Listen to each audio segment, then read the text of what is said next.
Bom dia, Bom dia. tudo bem? Bom, a gente vai começar agora uma sequência de 4 aulas em que a gente vai trabalhar de uma maneira um pouco diferente daquela pela qual a gente vem trabalhando, né? Como eu disse no começo do curso, a ideia era que a gente fizesse, né, intercalasse 2 tipos de estratégia, né, didática. Uma mais panorâmica e expositiva, relativa à filosofia do Kant como um todo e a própria, as duas críticas que a gente vai examinar, a crítica da razão pura e a crítica da faculdade de julgar, né, em particular. Então até aqui, né, foram aulas com esse perfil, mas a ideia é que a gente também tivesse algumas aulas de leitura do próprio texto do Kant, né? Então a gente vai ter 4 aulas dedicadas à crítica da razão pura agora, uma sequência de 4. Depois, mais adiante, a gente vai ter uma sequência de 4 aulas dedicadas à crítica da faculdade de julgar, né? Então, que vão ser nesse esquema de seminários, né? Tirando o primeiro hoje e o último, né? Que esses dois eu vou fazer. O primeiro para dar o início e o último porque, na verdade, não vai ser exatamente esse tipo de leitura. É um trecho maior, eu vou acabar fazendo uma exposição mesmo, então não vai ser uma aula de leitura tão detida. Bom, então a gente vai começar vendo a estética transcendental, que se divide em espaço e tempo, mais especificamente a seção relativa ao espaço, né? Na próxima aula a gente vai ver a seção sobre o tempo, o Ricardo vai fazer o seminário. Só que eu preparei 2 slides antes, só para, antes da gente entrar no texto, falar muito rapidamente sobre a introdução, porque muito do que a gente viu nas aulas anteriores cobre, né, os assuntos da introdução, mas só para dar uma ideia a vocês, né? Então, só um segundo, na verdade, o slide de baixo tem a divisão da crítica, que acho que é interessante a gente visualizar assim, até porque é um problema da edição, né? Eu já conversei inclusive com o editor, assim, em algum momento isso tem a perspectiva de ser modificado, né? E ficou um índice muito enxuto. E é interessante já ter no índice boa parte dessas divisões, né? Mas aqui eu coloquei de uma maneira mais didática, gráfica, né? Então vejam, né? A crítica da razão pura, ela tem 2 divisões principais, a doutrina dos elementos e a doutrina do método, né? Eu já tinha comentado, mas acho que esse quadro aqui ajuda a visualizar melhor. Bom, claro, ela tem um prefácio e uma introdução, tem um prefácio 1, que na verdade eu estou chamando aqui de prefácio 1 e o prefácio 2, né? Eles eventualmente são chamados assim, mas trata-se do prefácio à primeira edição, que é de 1781, e o prefácio à segunda edição, que é de 1787, que é talvez mais conhecido, mais célebre, porque nele o Kant já tem em vista a recepção do livro, né, todas as críticas que foram feitas, etc. Ele faz algumas modificações e assim por diante. E a introdução, que também tem versões diferentes na primeira edição e na segunda, embora alguns trechos sejam comuns, né? Eu vou em seguida falar um pouquinho da introdução, como ela ficou na segunda edição. Bom, então a principal divisão é em doutrina dos elementos, ou seja, dos elementos que compõem, né, a razão pura, né? Então, trata-se de uma análise, né? Vejam, a ideia da crítica da razão pura é de um autoexame da razão, né? O Kant utiliza eventualmente essa expressão, ele fala a razão se coloca a si mesma no tribunal da razão, né, para analisar os conhecimentos em geral. Então, aí está a razão, lembra que eu falei da razão em sentido amplo e razão em sentido estrito? Aqui trata-se da razão em sentido amplo, ou seja, que abarca todas as faculdades subjetivas, né? Então ele vai justamente ali analisar quais são essas faculdades que constituem o nosso modo de conhecer as coisas. Na verdade, as coisas tal como aparecem para nós, né, os fenômenos. E aí a doutrina dos elementos, ela se divide na análise das 2 faculdades que são as faculdades fundamentais para o conhecimento, que são, quais são as 2 faculdades? Estética e sentimento. a estética analisa qual faculdade, qual capacidade humana? A sensibilidade pela qual nós percebemos os objetos. Então, a sensibilidade é estudada na estética transcendental e o entendimento é estudado na lógica transcendental. E aí, tanto o entendimento como a razão em sentido estrito. E aparece também a imaginação e a faculdade de julgar. São duas faculdades que aparecem, né? A imaginação tem um papel importante, um papel mais importante até na primeira edição do que na segunda, isso é objeto de alguma discussão. Mas a faculdade de julgar ainda não aparece com o estatuto que ela vai ter na terceira crítica, quando ela própria é o objeto, né? Essa é a crítica da faculdade de julgar. Mas, enfim. Então, a sensibilidade, isso a gente vai ver nessa aula e na próxima, nesses 2 seminários, ela é constituída de espaço e tempo, a gente vai entender o que é isso. E a lógica transcendental, por seu turno, ela se divide na analítica transcendental e na dialética transcendental. A analítica, né, é a análise, né, de como se constituem as faculdades e de como se constitui, em função dessas faculdades, né, como se produz o conhecimento. Né? Então, a gente vai ter a analítica dos conceitos e a analítica dos princípios, que são todos eles, tudo isso faz parte daquele domínio que é o domínio do a priori, certo? A sensibilidade tem um lado a priori, como a gente vai ver, mas tem um lado a posteriori, que é justamente quando os objetos aparecem. Então, aqui a gente vai ter os conceitos, a gente falou sobre isso, né? A gente teve uma aula, basicamente uma aula inteira sobre a analítica dos conceitos, em que o Kant parte da tábua dos juízos para chegar às categorias como os conceitos que estão pressupostos nos próprios juízos e que estão pressupostos no modo como esses juízos se aplicam à experiência. Aí ela tem essa subdivisão, né? O fio condutor, que é o momento em que se dá, a partir da lógica, a extração da tábua das categorias, né? Então da tábua lógica se passa a tábua das categorias, e a dedução, onde vai estar a dedução transcendental, né? Que é, na verdade, onde se supostamente demonstra como esses conceitos são aplicáveis e necessariamente aplicáveis à experiência. E a analítica dos princípios, né? Isso a gente viu na última aula, ou na penúltima, agora acho que na penúltima, vai ser, na penúltima, né? Vai ser onde aqueles conceitos, já numa perspectiva de aplicação e constituição do domínio da experiência, se convertem, por assim dizer, em princípios da experiência, né? Princípios a priori de toda experiência possível, né? A gente viu, né, como principal exemplo a causalidade, né? Como que a causalidade opera, né? Nós conectamos de maneira causal os fenômenos. Então aí tem o esquematismo dos conceitos, que é onde aparece a função da imaginação, né? Que é onde nós como que temporalizamos, o tempo, como a gente vai ver, está ligado ao sentido interno, os objetos que são dados no sentido externo, que é o espaço, né? Então eles se conjugam através do esquematismo, né? E aí tem, né, o sistema dos princípios, onde o Kant, seguindo sempre aquele modelo, né, das 4 instâncias, né, com 3 juízos, categorias e princípios, né, elabora as suas tábuas. E na dialética transcendental, da qual a gente falou na última aula, né, trata-se das ilusões a que a razão chega, né, naturalmente, como a ideia de Deus, por exemplo, né? Então a gente viu como que se formulam os conceitos da razão pura. Eles têm um uso regulativo vinculado ao conhecimento, que ajuda a sistematizar o conhecimento, o próprio conhecimento científico, mas tem um uso puro em que a razão se descola da experiência e elabora, né, ideias sobre aquilo que estaria além da experiência, né? E isso está agora proibido, segundo o modo como o conhecimento foi elucidado aqui, né? Ou seja, proibido enquanto conhecimento, não enquanto possibilidades pensáveis e, portanto, como ideias, né? Mas meras ideias, o Kant enfatiza isso, que, porém, terão um uso importante no âmbito prático.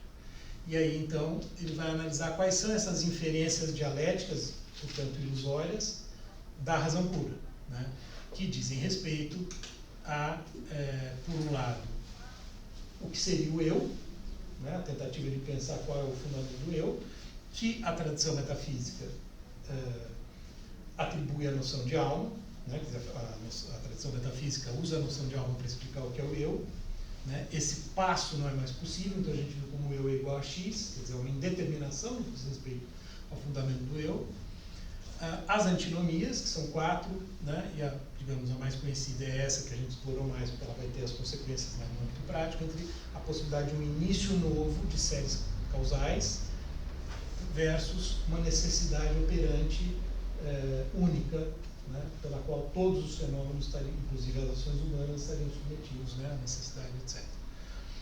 E o ideal da razão pura, que seria Deus, que abarca tudo. Né? Então, meras ideias que são ilusoriamente tomadas como conhecimentos pela metafísica tradicional. Né? E aqui há um ponto de virada na história da filosofia muito significativo, porque passa a ser muito difícil, né, pretender conhecimento desses objetos. A gente poderia discutir se alguns autores posteriores ao Kant incorrem nisso ou não, por exemplo, o Hegel, né, com a ideia de espírito absoluto, mas não é uma discussão para a gente ter agora.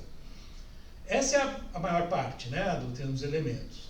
Aí, mais para o final, tem a doutrina do método, que então diz respeito a como deve, né, funcionar a razão. Então, qual deve ser a disciplina da razão, né, qual o cânone, né, ou seja, quais os princípios que orientam o uso da razão. A arquitetônica, que é uma ideia que o Kant, claro, né, por esse caráter sistemático, né, que eu já mencionei, uma ideia que vai se tornar talvez cada vez mais importante para ele. A gente vai ver isso na introdução da crítica da faculdade de julgar, porque lá ele está justamente preocupado com isso, já depois de ter escrito a crítica da razão pura, a crítica da razão prática. Ele quer ver como é que tudo isso se junta, né, mas o problema já está posto aqui. E lá no final tem um pequenino capítulo que se chama História da Razão Pura, que é interessante, em todo caso, porque permite notar como o Kant tem em vista a história da metafísica, a história da filosofia, né, e talvez para além da história da filosofia, a história do ser humano, né, procurando conhecer o mundo, para pensar o que é a razão pura. Né? Ele não está inventando a razão. A razão é uma propriedade humana que tem uma história. Então ele tem em vista essa história. Enfim, então, só para dar essa visão de conjunto, né? E aí falar um pouquinho da introdução. Eu inverti aqui os slides. Então vejam, na introdução ele vai dar alguns esclarecimentos que correspondem a coisas que a gente viu. Diferença entre conhecimento puro e empírico. Isso está claro para a gente, não está? O que é um conhecimento puro? Conhecimento a priori é independente de qualquer experiência. Exato. Então, o conhecimento, por exemplo, a respeito das categorias é um conhecimento puro, né? Porque elas independem da experiência enquanto formas. Elas precisam ser aplicadas à experiência para produzir conhecimento, né? Mas há um conhecimento e a metafísica passa a ter isso como objeto, né? Um sentido novo, digamos assim, de metafísica, e o conhecimento empírico, né? Aí já é mais fácil, né? O conhecimento que é dado na experiência. Bom, nós possuímos certos conhecimentos a priori e mesmo o entendimento comum nunca carece deles. Né? Bom, então que nós possuímos certos conhecimentos a priori, a gente viu a exaustão, né? O esforço do Kant desde o princípio, né? De tentar mostrar que não haveria conhecimento se não houvesse esse âmbito do a priori. Por que ele coloca aqui essa ênfase em dizer que mesmo o entendimento comum não carece deles? Tem a ver com o que eu falei da história da razão pura, por exemplo.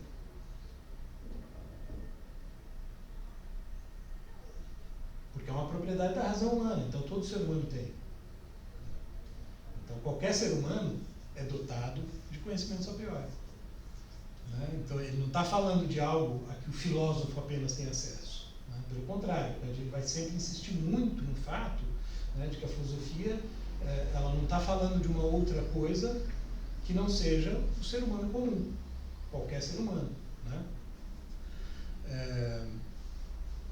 Bom, a filosofia necessita de uma ciência que determine a possibilidade, os princípios e o alcance desses conhecimentos a priori, né? Que ciência é essa? A metafísica, que, de certo modo, né, essa é uma questão, né, um pouco polêmica, mas de certo modo é o que o Kant está fazendo na crítica da razão pura. Embora a própria metafísica ele vá elaborar como uma metafísica da natureza e uma metafísica dos costumes em outras obras, né? Mas o que ele está fazendo aqui é justamente, né, estabelecer a possibilidade, os princípios e o alcance desses conhecimentos, ou seja, até onde eles vão. Quando eles extrapolam o domínio do sensível, eles já não são conhecimentos, são meras ideias, né? Diferença entre juízos analíticos e sintéticos. Isso a gente viu um pouco mais rapidamente, mas talvez você se lembre. O que é um juízo analítico? É um juízo em que a verdade da proposição ela vem da separação do conceito dos seus elementos, não é? Isso.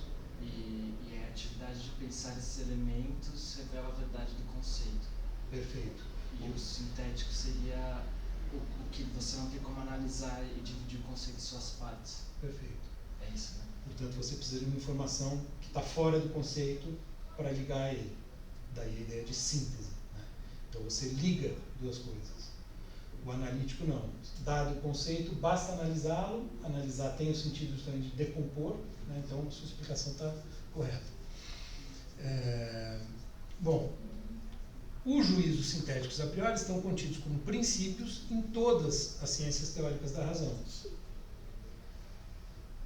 Um exemplo de ciência em que eles estão contidos: Matemática. Matemática, por um lado, e a outra, geometria, que é parte da física, né? Ele está pensando, né? Ele tem em vista a física, como, né, eu já disse algumas vezes. Na própria lógica, porque as categorias, como eu já mostrei, né, elas estão pressupostas nos juízos. Então, todas as ciências teóricas supõem juízos sintéticos, mas veja, juízos sintéticos a priori. Quando ele faz a distinção aqui, tal como o Matias bem explicou, a princípio não está dito que o sintético é a priori, porque o mais habitual, né, e mais plausível inicialmente, né, intuitivamente, no sentido corriqueiro da palavra, né, é a gente pensar em juízos empíricos como a lousa verde, né? O que seria um juízo a priori? Desculpa, um juízo sintético a priori. Ou seja, um juízo que faz essa ligação sem depender da experiência. No caso da lousa? Não, esse é a posteriori. Né? Porque eu estou falando de um objeto empírico. Estou usando conceitos empíricos. Sei lá, que 2 mais 2 é 4? Independe da experiência. Sim, os juízos matemáticos, né, são sintéticos a priori para o Kant, independe da experiência. Você pode fazer, claro, 2 mais 2 é 4, você também pode facilmente fazer empiricamente, digamos assim, juntando dois palitinhos aqui, virando 4, né? Mas você pode fazer contas que você levaria, sei lá, um tempo gigantesco para fazer juntando palitinho, né? Como 1 bilhão vezes 2 bilhões, né? Sei lá, algo do tipo. Se você for fazer isso juntando palitinhos, você vai ficar a vida inteira, né, fazendo. Então, independe da experiência. Mas, além disso, né, eles são princípios para as ciências teóricas. A gente viu um exemplo. Aquele que toda defeito tem uma causa. Toda mudança tem uma causa. Né? Eu dei aquele exemplo das árvores, né? Então, entre dois momentos da árvore, que no espaço são, digamos, duas figuras diferentes, e aí eu suponho, né, a ação do vento, bom, a gente conhece na experiência essa relação específica, né? Mas que isso seja um princípio universal, válido para toda e qualquer experiência possível, inclusive para o futuro, com isso ele resolve o problema do Hume, é um juízo sintético a priori. Você está juntando a noção de mudança com a noção de causa, que uma não está necessariamente contida na outra. Porque você poderia pensar uma mudança que não tivesse uma causa. Enfim, daí que esse seja o problema geral da razão pura, como são possíveis juízos sintéticos a priori. Quer dizer, o Kant, então, é como se ele até aqui mostrasse, olha, tudo isso são dados do conhecimento. Mas como é possível, né, que princípios a priori, que são subjetivos, portanto, né, como a gente já sabe, constituam condições para a experiência em geral, para toda e qualquer experiência possível, né? Então, essa passa a ser a grande questão, como eles são possíveis, né? E a gente verificou que isso tem a ver com a circunscrição do âmbito da experiência ao quê? Quer dizer, qual é a circunscrição que ele tem que fazer para que sejam possíveis juízos sintéticos a priori? Então, pensar tudo com tempo e espaço, como a gente chama tempo e espaço. Tudo com tempo e espaço sendo também formas subjetivas a priori da sensibilidade, né? E daí, com isso, o que ele precisa? Ele precisa fazer uma distinção importante aí, entre aquilo que está no espaço e no tempo e aquilo que eventualmente não estaria, que é a distinção famosa entre fenômeno e coisa em si. Então, tudo aquilo que é dado na sensibilidade é o fenômeno. O que significa fenômeno?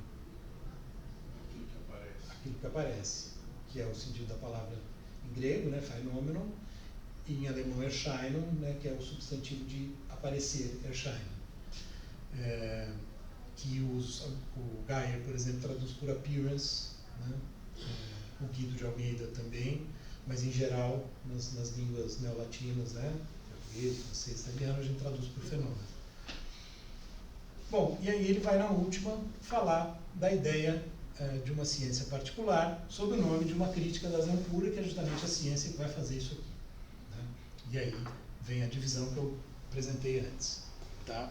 Bom, então, fala. Uma coisa que você falou sobre Hume, que ele tenta responder Hume, você se refere àquela que fala do problema da indução, de que Isso. não dá para a gente já testar com certeza o futuro, porque nada é um argumento circular. E a resposta de Kant, especificamente para esse problema... Então, ele está dizendo o seguinte, dado o modo como nós somos constituídos, e aí esse como nós somos constituídos, né, o quão subjetivo isso é, né, e o quanto isso daria margem a...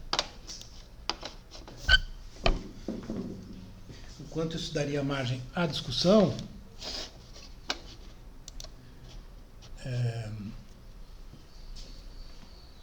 tem a ver com problemas que eu já levantei, do idealismo, realismo, etc, etc, mas o argumento é esse. Dado o modo como nós somos constituídos, portanto, com formas a priori, espaço e tempo, e um quadro conceitual a priori, que se aplica necessariamente à experiência, essa experiência de que estamos falando, ela é assim, necessariamente, antes e depois. Ela sempre será assim.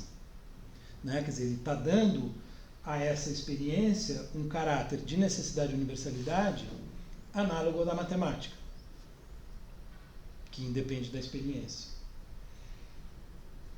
Tá? É bem, assim, pensando em Newton também, com as próprias ciências da física da época. Sim, esse diálogo, sim. Ou seja, leis, né? as leis que o Newton descobriu vão continuar valendo. Esse argumento do Hume de que pode ser que amanhã deixe de valer, né? O Kant está justamente tentando refutar com isso. Tá. Eu estou falando isso porque eu estou fazendo filosofia da ciência e às vezes eu escuto coisas que eu não sei se foi que eu vi aqui ou eu ouvi lá, tá. Né? Começa a ficar um pouco... Você está fazendo com quem? Por causa da Terra. Tá, e ela já deve ter falado do Hume, então. Ela falou do Hume, do Kant, ela está falando sobre Popper agora. Tá. Então com certeza. Né? Ela falou do problema da indução, justamente.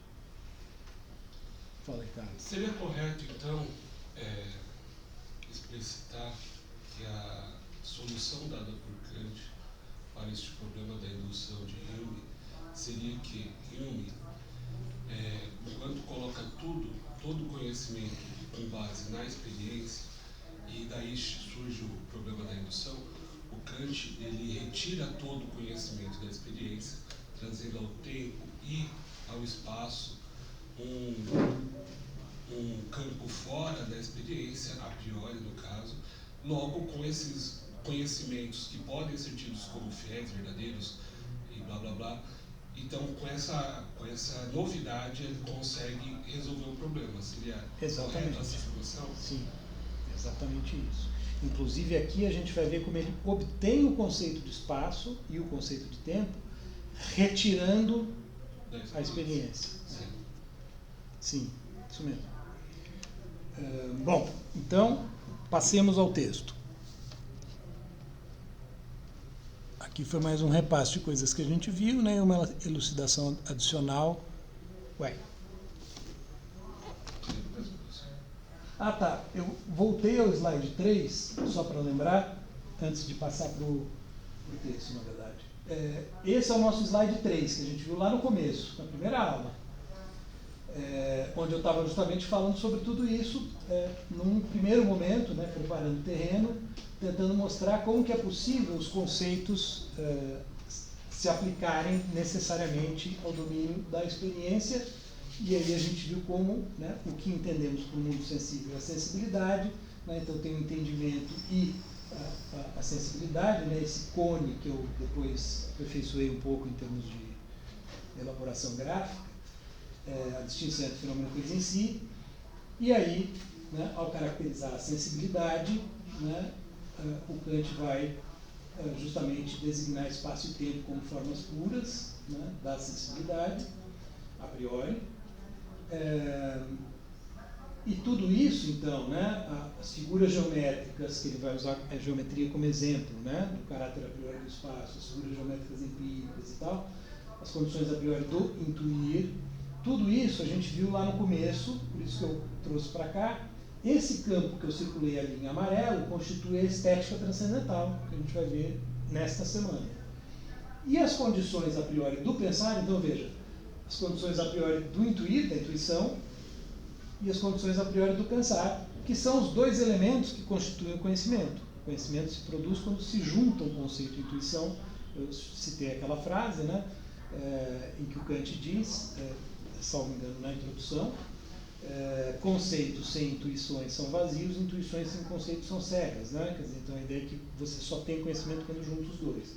E aqui ele vai então analisar separadamente o a priori do intuir e o a priori do pensar, na lógica transcendental, que a gente vai ver na semana que vem.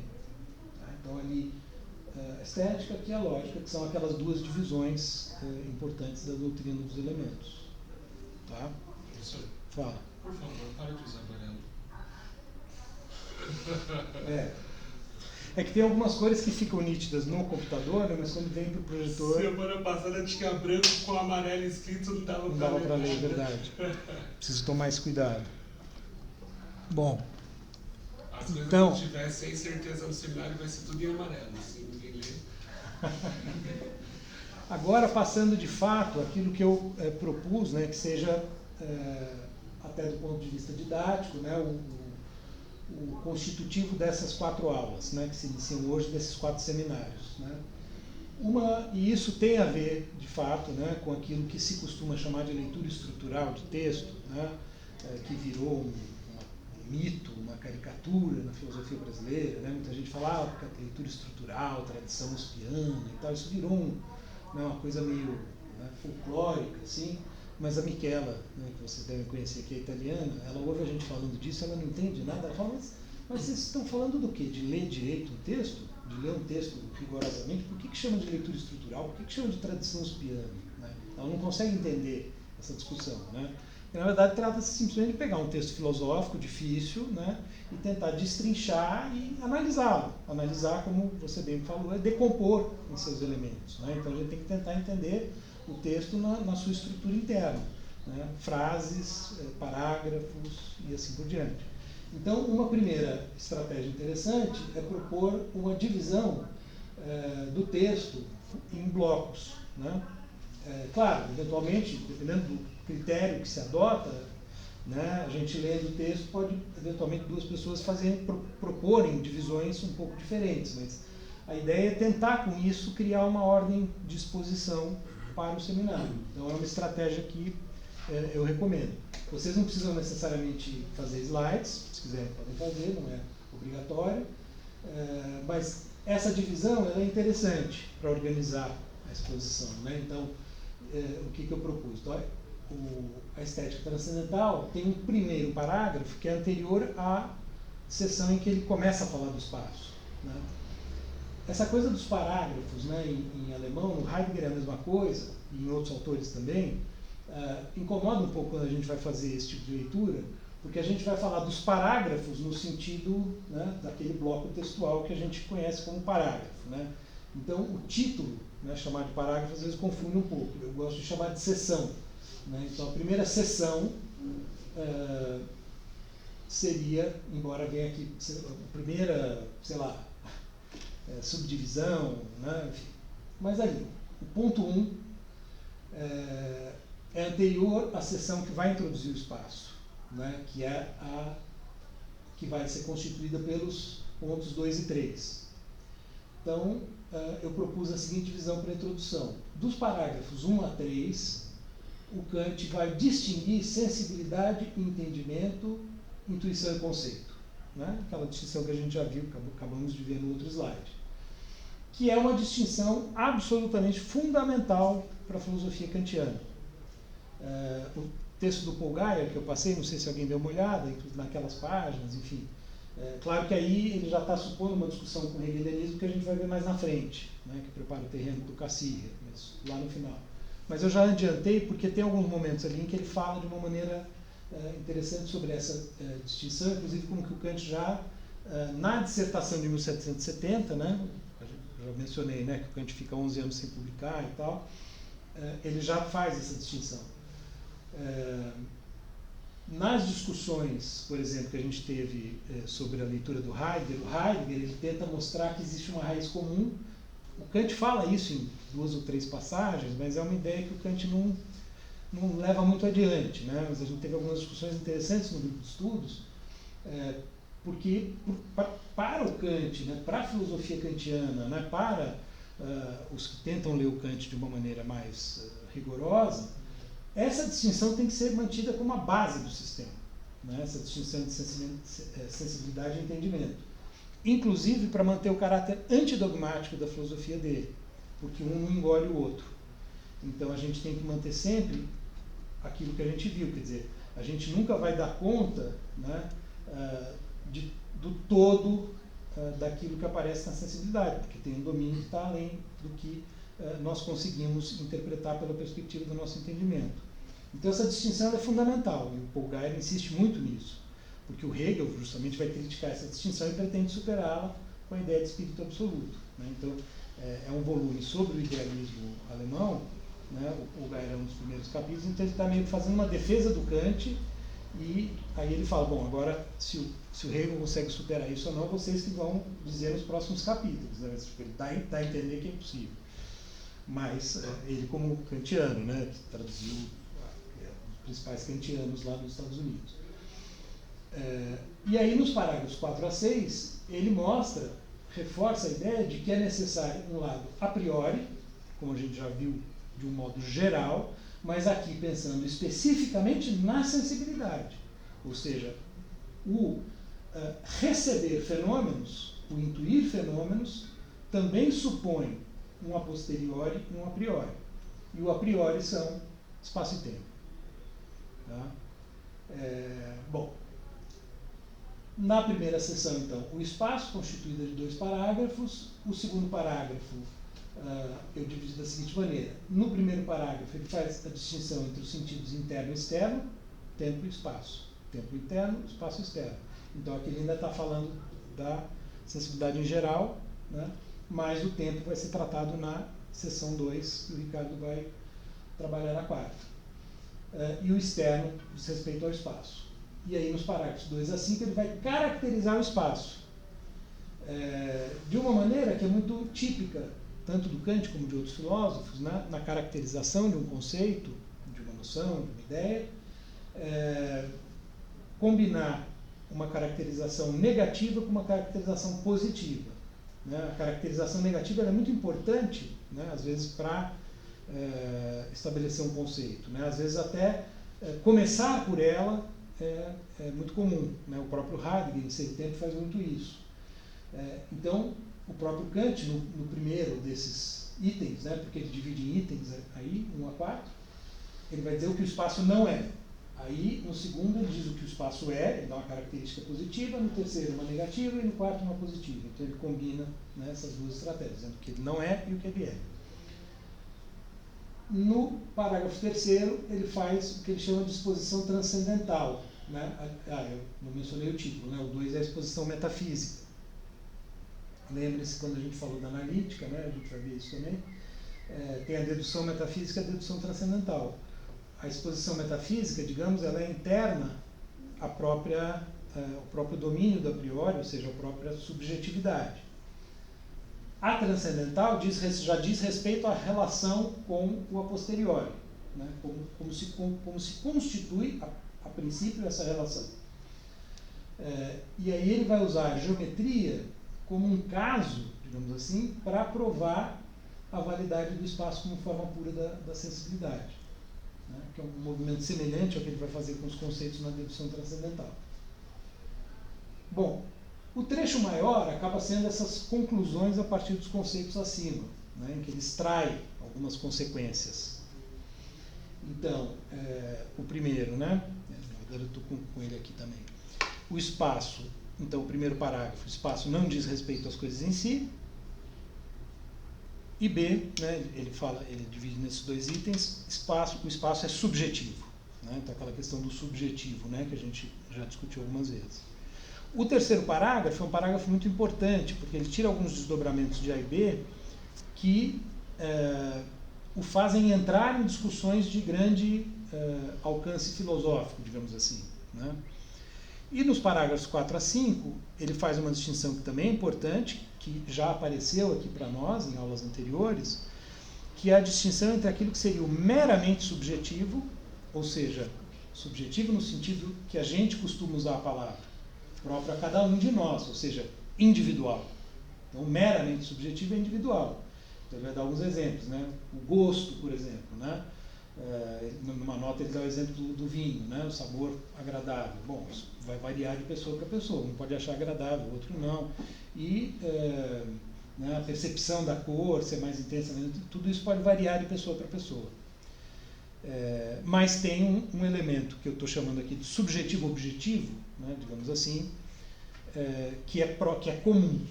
Né? Então, o intuir em geral, o intuir em espaço e tempo, todos nós, a gente só consegue intuir no espaço e no tempo, qualquer um de nós. Né? O que a gente intui e como a gente intui pode variar. Né? Mas que nós intuímos no espaço e no tempo é absolutamente necessário.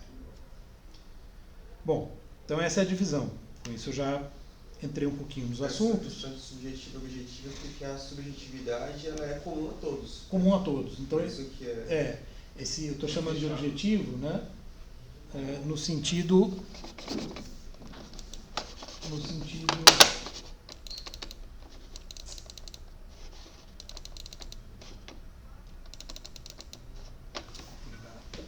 vou colocar assim de novo.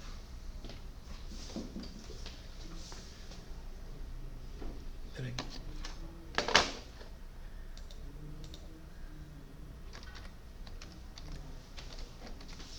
Mas é isso. O Bernard Rousseau, que eu acho que eu já citei, ele tem um título interessante, né? Não é o título do livro, mas uma expressão interessante, em que ele faz uma análise do sistema kantiano inteiro, em que ele fala que o sistema kantiano é um sistema subjetivo de objetividades. Né? Então, há uma objetividade subjetiva, né, que diz respeito a essa universalidade do subjetivo. Né? Não é objetivo no sentido dos objetos. Né? Mas, enfim, isso é uma questão e tanto.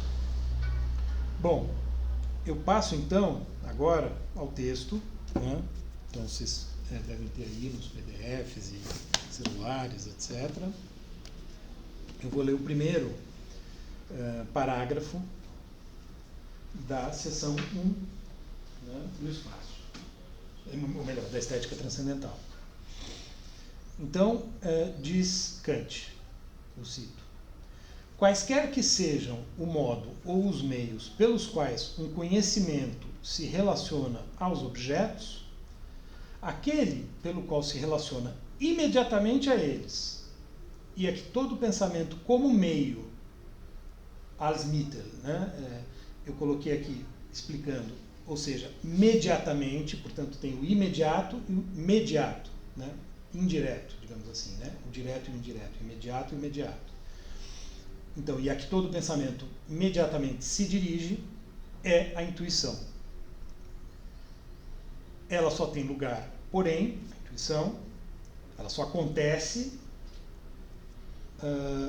na medida em que o objeto nos é dado.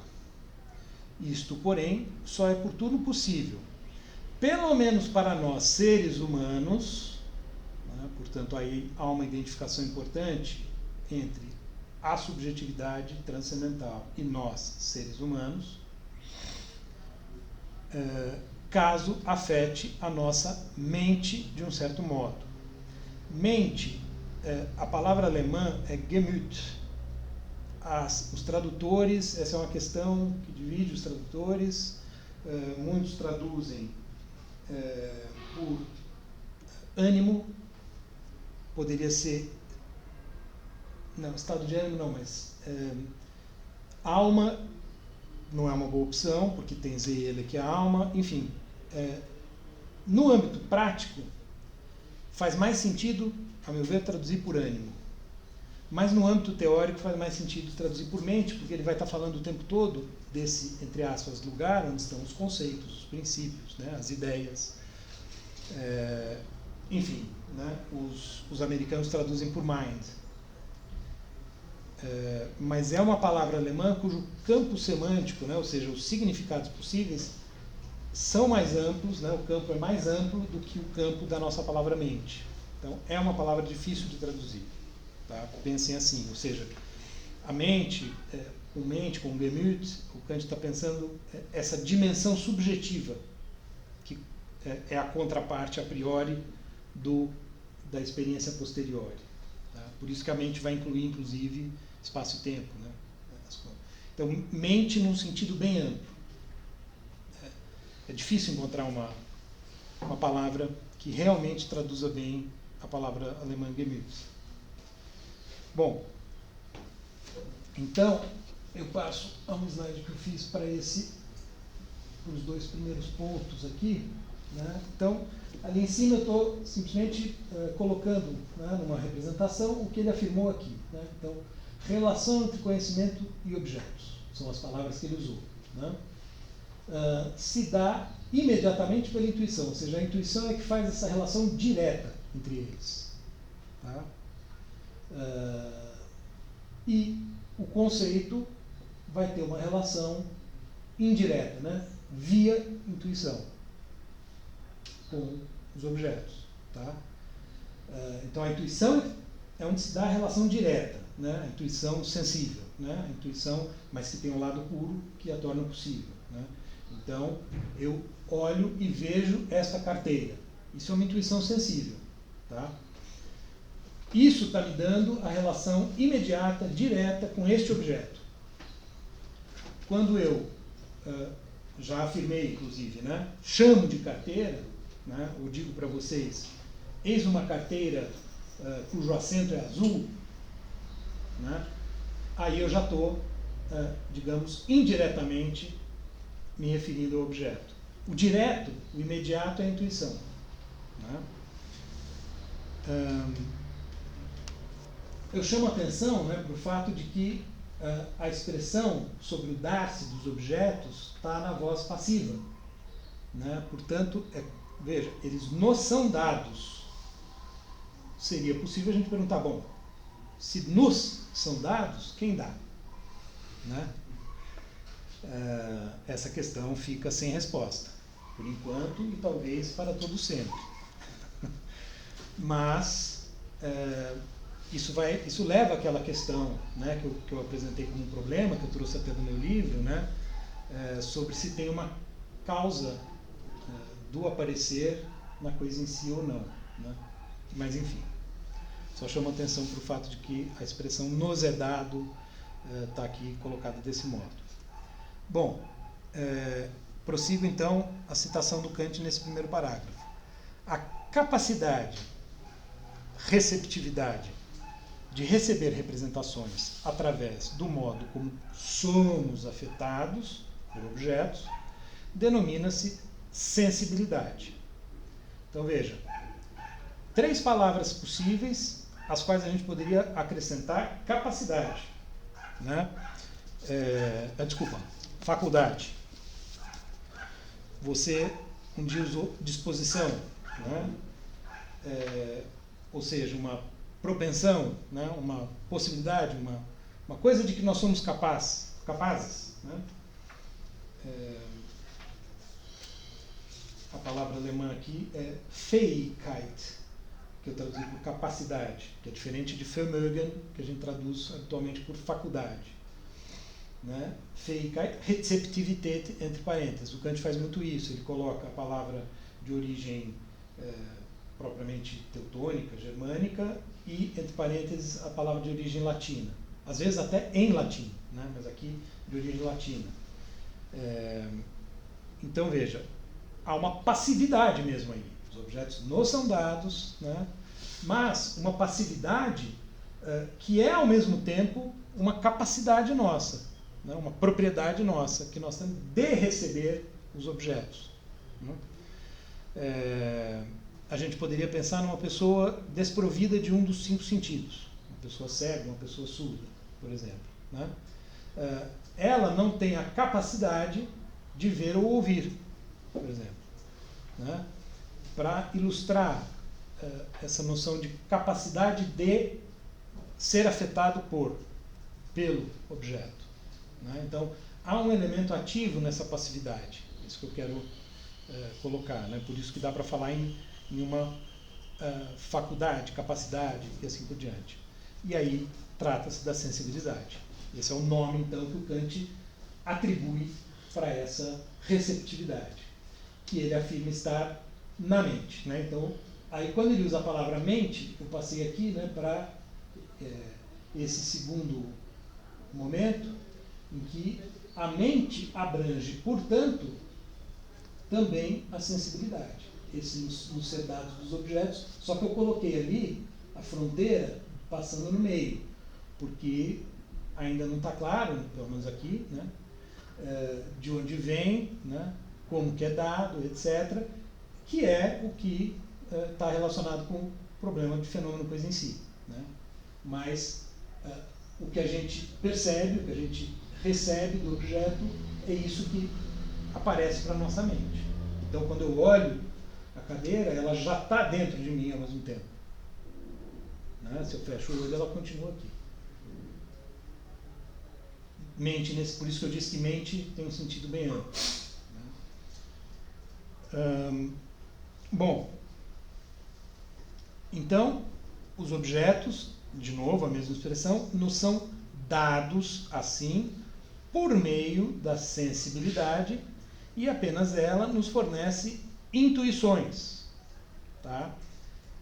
Ele vai fazer no final uma distinção entre intuição e meras sensações, que é quando ele vai fazer a distinção entre o meramente subjetivo e o subjetivo objetivo, como eu chamei, né? Então a palavra intuição, ela já tem aqui um sentido que aponta para esse elemento comum, né, que nós temos no que diz respeito a intuir os objetos, né? Então é como se, vamos dizer, os objetos nos são dados pela sensibilidade, né? E ela fornece intuições, mas é possível que eles sejam dados como meras sensações ao mesmo tempo, que não chegam. Isso é bem sutil, complicado, né? Quer dizer, daria pano para manga essa discussão. Mas o importante é aqui frisar sensibilidade / intuição.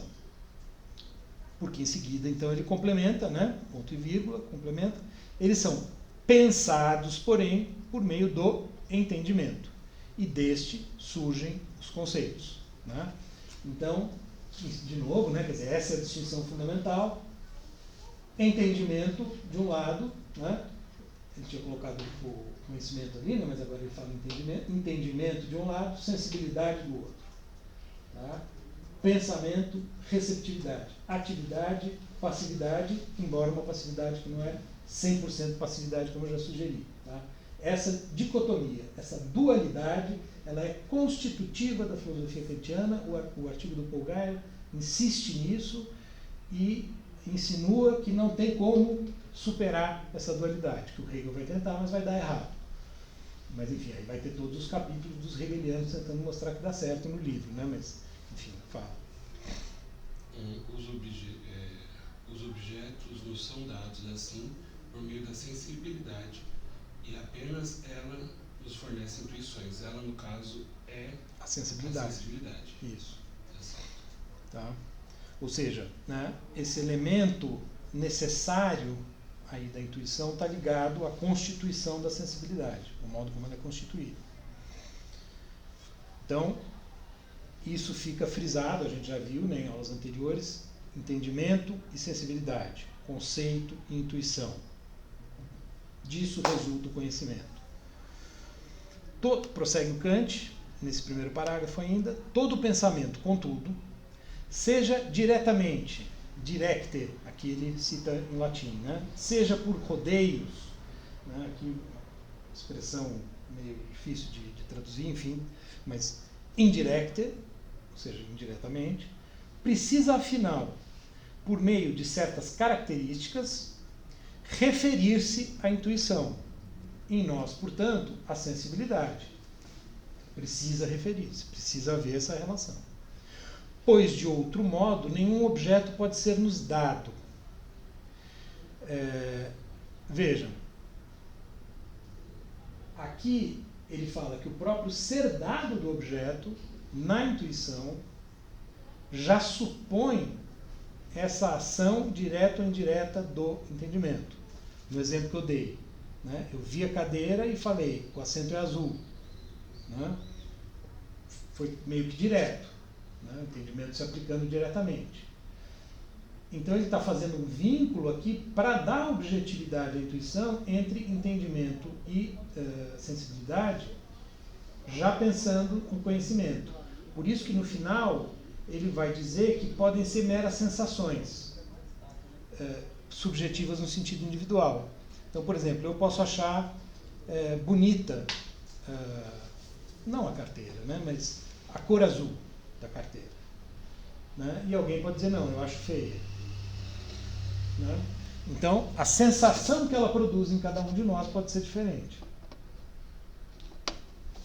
Tá? Então, esse parágrafo, né, ele é importante para marcar bem essa diferença. O artigo do Guyer insiste muito nisso, o Alan Wood também, o Cassirer também. Né? Ou seja, totalmente, eu mencionei antes de você chegar, né, eu falo do Rafael porque ele estava nas leituras do livro do Heidegger, né? Naquela, né, mesma posição do Ricardo, falando que é um absurdo recusar a dualidade no Kant, como o Heidegger tenta fazer. Né? Encontrar um elo comum. Eles têm que ser diferentes, eles têm que ter essa separação, porque é da junção dos diferentes que resulta o conhecimento. Bom, o segundo parágrafo, que é curtinho, eu vou ler também, mas acho que já está mais ou menos claro para a gente. Então, o efeito de um objeto sobre nós, o efeito de um objeto sobre a capacidade de representação, aqui entra a palavra representação. Né? Ora, eu vejo a carteira, eu já a represento como uma carteira, porque eu já tenho no meu vocabulário a palavra carteira, né?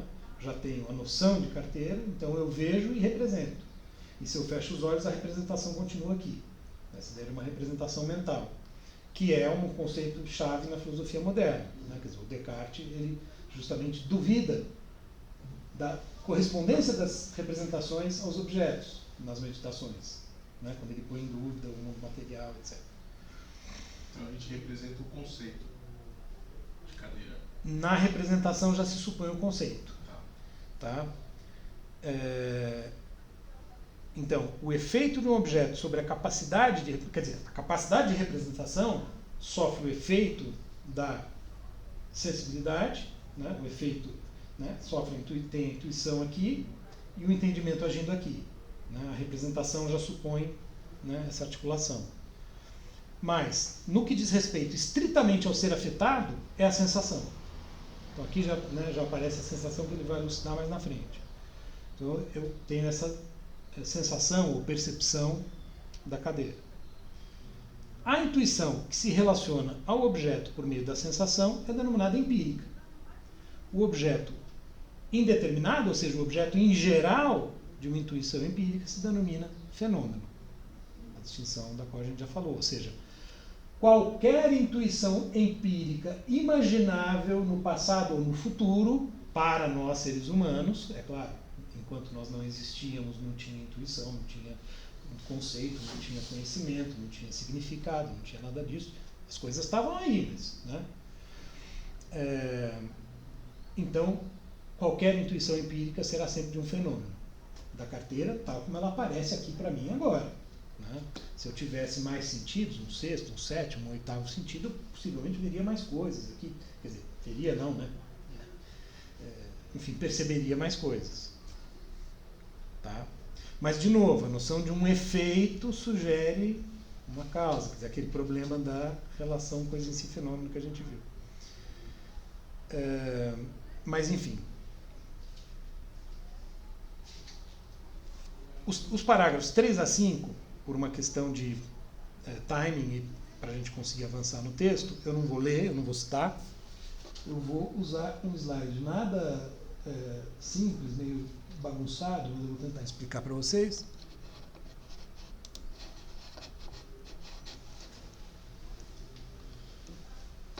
Pela sequência, tá?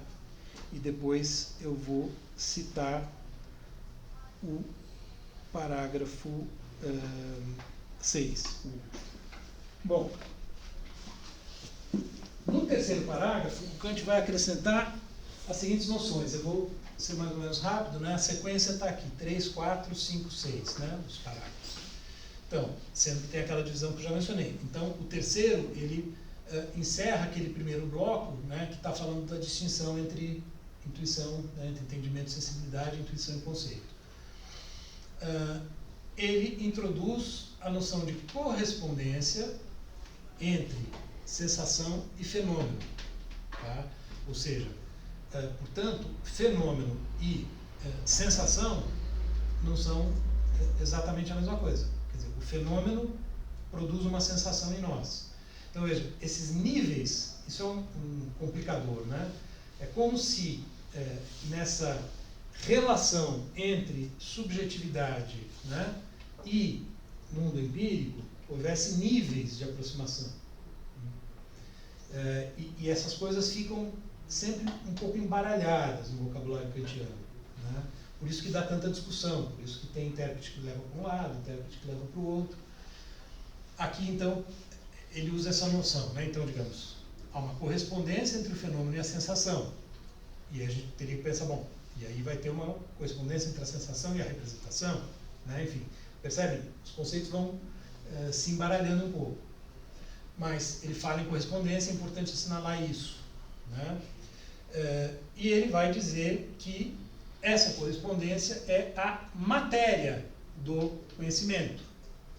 Portanto, a sensação, enquanto um fenômeno intuído, digamos assim, quer dizer, então eu posso ter a sensação, por exemplo, apenas do toque, né, da carteira. Digamos, né, que o fenômeno é a carteira como um todo aqui, que é o fenômeno, né, o objeto como ele me aparece. Né? Isso aqui é a matéria. Né? Pensem na palavra matéria no sentido comum do termo. Né? Aliás, o Kant está retomando aqui uma distinção clássica que está em Aristóteles, que está na filosofia medieval, que está na metafísica do século XVII, que é a contraposição entre forma e matéria. Bom, então, a matéria é dada aí. A forma, no caso da sensibilidade ainda. Né? Então, agora, ele está vindo para a sensibilidade. Ele vai pensar essa relação entre o a priori e o a posteriori no âmbito da sensibilidade, porque até aqui a gente vinha operando, né, com a seguinte contraposição. A gente vinha operando do seguinte modo, a gente estava falando, bom, entendimento é o a priori, é o formal, é o elemento formal. Então, no caso, por exemplo, o conceito de carteira, supõe o entendimento, tá?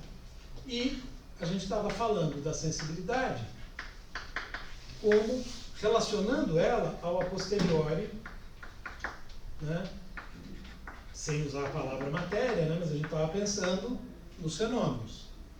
O que o Kant agora está nos mostrando na estética transcendental, está esmiuçando, ele está dizendo o seguinte: a própria sensibilidade se divide em a priori e a posteriori.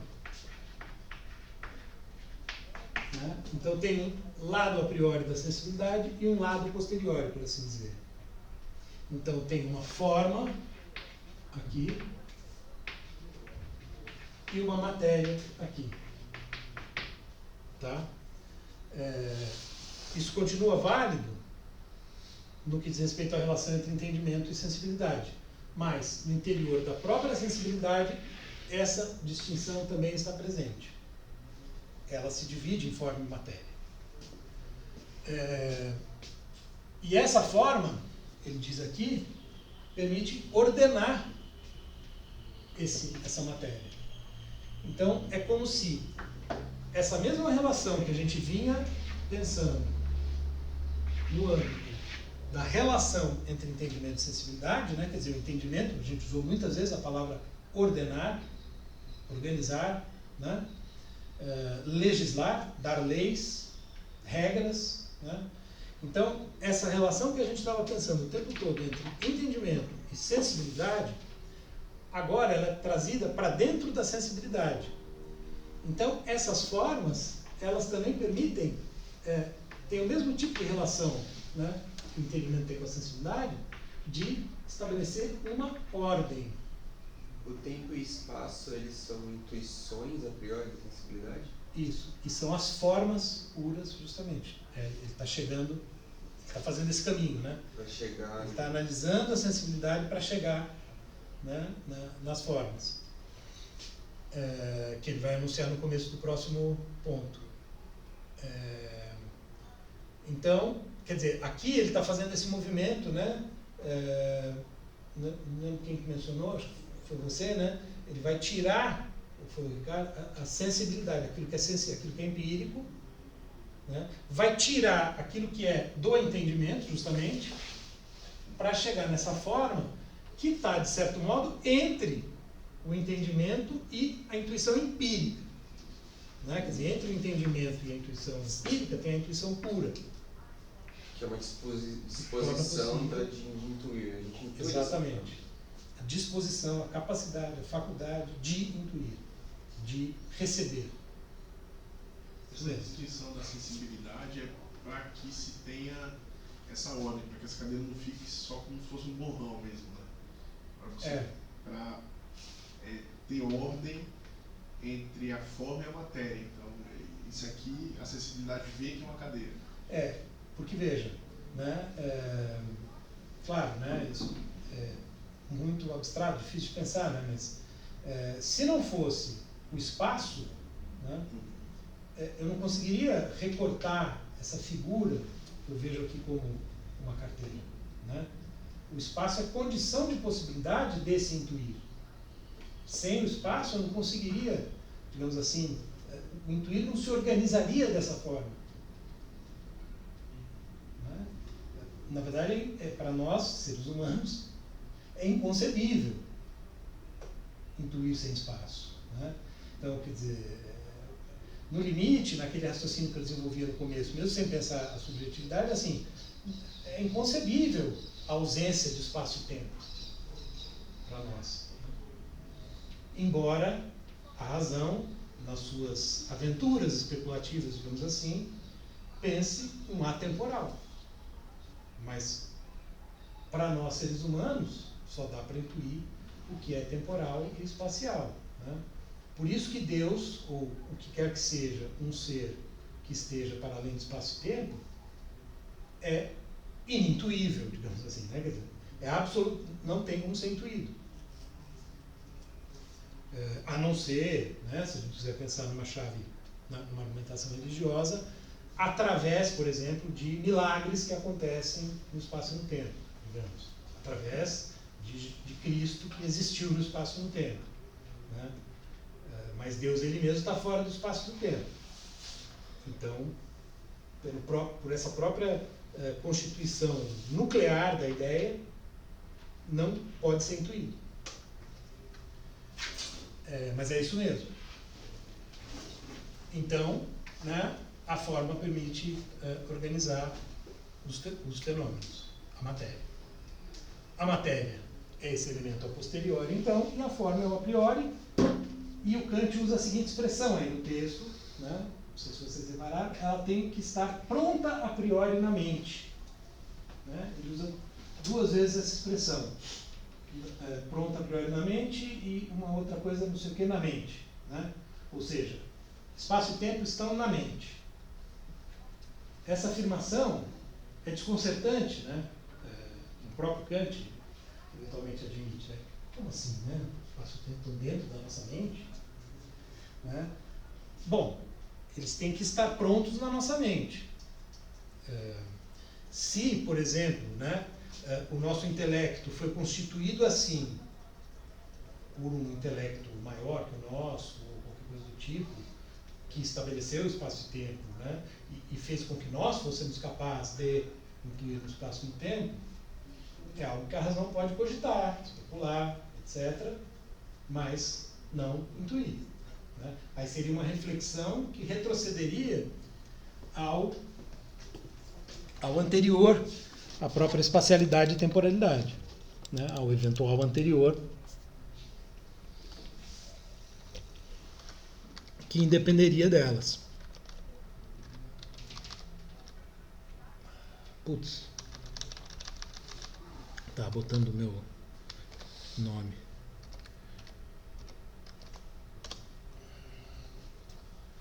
Então, são, né, algumas coisas que desconcertam, né? Mas, enfim, de algum modo, a nossa mente é constituída conseguindo receber coisas nessa dimensão espaço-temporal que não está dada nas próprias coisas, né? Essa era uma discussão que já tinha antes, o Paul Guyer fala sobre isso no artigo dele, né? Entre Leibniz e Newton. O espaço é algo absoluto, o espaço é uma relação entre as coisas, né? Então, tem toda uma discussão aí na qual o Kant está se inserindo, né? Em que ele está dizendo, olha, né, o espaço não é um fenômeno, o espaço não é ele mesmo um fenômeno. Os fenômenos estão no espaço, mas o espaço ele mesmo, né, é só isto onde os fenômenos estão, seja esta carteira, seja aquela estrela lá longe, né, que a gente vê pelo telescópio e que eventualmente já nem existe mais, mas chegou a nós porque tem muitos anos-luz de distância, né, e a gente sabe então que estava no espaço. Fala. Mais uma dúvida. Então é como se ele tirasse no Leibniz, pensando no Leibniz, como se ele tirasse a propriedade espacial dos objetos e colocasse no sujeito. Isso. Tá. Porque o Leibniz é que defende que é a relação, né? E Newton que é o espaço absoluto. Então o Kant nesse ponto ele está mais próximo do Newton. Porque o espaço tem que ser como ele vai dizer aqui, uma grandeza infinita, no interior da qual a gente pode fazer recortes espaciais. Por exemplo, esta sala é um recorte espacial. Ela se insere num âmbito espacial maior. Então qualquer recorte que a gente faça no espaço vai sempre supor um maior, né? Mas então é uma propriedade metafísica do sujeito. É uma propriedade metafísica. Por isso, né, que a palavra metafísica adquire essa ambiguidade, porque, num certo sentido, né, eu já falei isso algumas vezes, né? Parece mais razoável, né? Imaginar, bom, né? Vamos tentar entender espaço-tempo. Então, né? Quer dizer, é um a priori do próprio mundo, né? Digamos assim. Só que como, né, o Kant está dizendo, nós não temos como acessar esse a priori do mundo, né? Tudo que nós sabemos é que a gente conhece esse a priori na nossa mente. Se ele é mais, se ele está para além da nossa mente, não há como saber. Mas, o que os metafísicos clássicos diziam? Que o nosso intelecto, ele está ligado ao intelecto divino. Por isso, ele consegue conhecer. Então, o Kant tira o intelecto divino de cena, mas mantém as propriedades do nosso intelecto, colocando em uma interrogação nessa eventual relação. Tá? Então, a metafísica se circunscreve a esse âmbito da nossa relação com a experiência. É isso mesmo. Bom, aí no parágrafo 4, o que ele vai fazer? Ele vai justamente falar, bom, se a gente, né, tira do objeto intuído aquilo que é da sensação, o efeito do objeto, intuição propriamente empírica, né? Então, se eu tiro, né, essa minha relação aqui imediata com a carteira, as sensações que ela produz, e tiro também o conceito que eu coloco nela, o conceito de carteira, por exemplo, né, a noção, o que sobra? Né? Vai sobrar só a figura e extensão, como a gente vai ver em seguida.